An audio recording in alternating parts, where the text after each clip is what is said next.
Hi, I'm Teja Gerken with Peghead Nation, and I'm here with Taylor's brand new AD27 guitar. The AD27 is part of Taylor's new American Dream series, and you may have seen my demo of the AD17 a few weeks ago already. The American Dream series is a very cool new line that sort of came out of having to adjust to the reality of shutting the factory down during COVID-19 shutdowns here in California, and sort of taking a step back and seeing how a guitar that's really an exceptional value could be produced and designed during these times. And the result is this American Dream series, which right now consists of 3 guitars. They're all Grand Pacific shaped guitars, which is Taylor's latest body shape, kind of a slope-shoulder dreadnought design that's actually replaced the traditional dreadnought design in Taylor's lineup.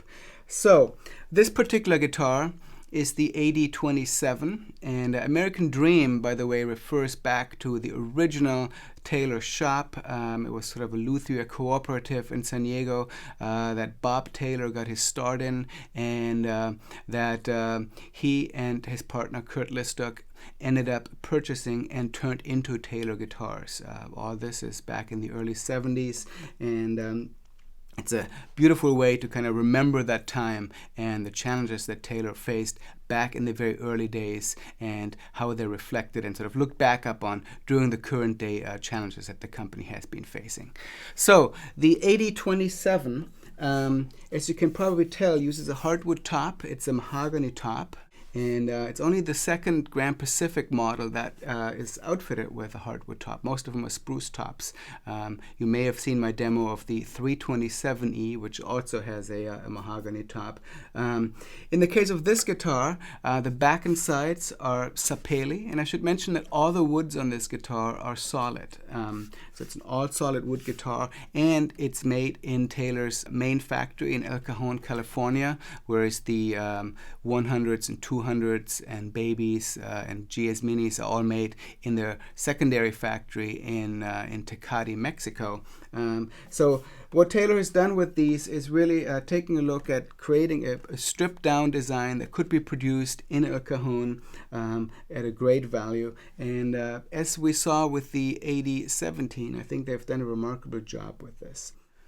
Another interesting aspect about the woods of this guitar is that the fingerboard and bridge are made from eucalyptus, and it's a farmed kind of eucalyptus. It's fairly dark in color, almost looks like light-colored ebony, and apparently holds frets really well, and it's just a great fingerboard and bridge material.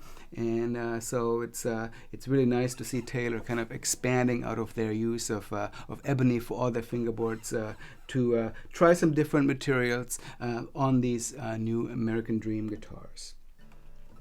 I mentioned it's a Grand Pacific body, and as such, it also, of course, uses the V-class bracing architecture that Taylor has used in all the Grand Pacifics. So in terms of the internal construction, it is very similar, or even the same as more expensive Grand Pacific models. The V-class bracing, of course, uses 2 braces that go from both sides of the sound hole to the end block in a slight V shape, and it has pretty much replaced the X bracing in all of the US-made Taylor guitars at this point. And it does lead to a great clarity, nice dynamic range, just a really new and fresh approach that really complements the existing Taylor sound very well. So while the guitar's appointments are somewhat stripped down, it's not a plain guitar. It has a beautiful multi-ring rosette, some position marker dots in the fingerboard. Of course, there's also dots in the side. It has the standard nickel Taylor tuning machines. And of course, the guitar includes Taylor's ES2 electronics, and that's the same electronic package that's found in higher-end Taylors. It's a great, proven setup. I'm going to show you what it sounds like toward the end of this video.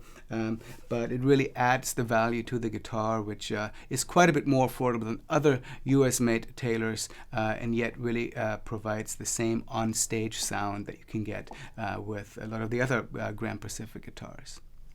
So you heard me strum the guitar with a pick in the intro to this video, and of course, a slope shoulder dreadnought will be attractive to a lot of players who will use it that way, either strumming or flat picking it.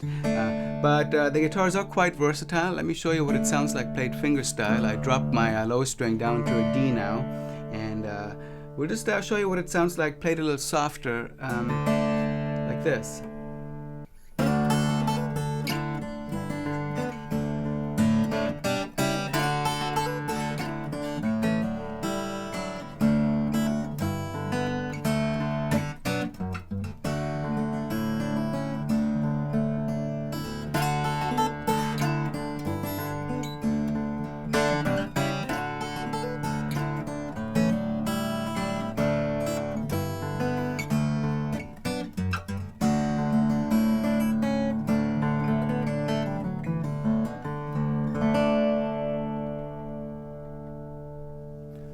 So I think that V-class balance really comes through nicely when playing the guitar fingerstyle, and this really could be a one guitar for everything kind of instrument. It sounds really nice, strummed and flat picked, and as is the case with most guitars that have a mahogany or another kind of hardwood top, the guitar has that really nice sort of natural compression.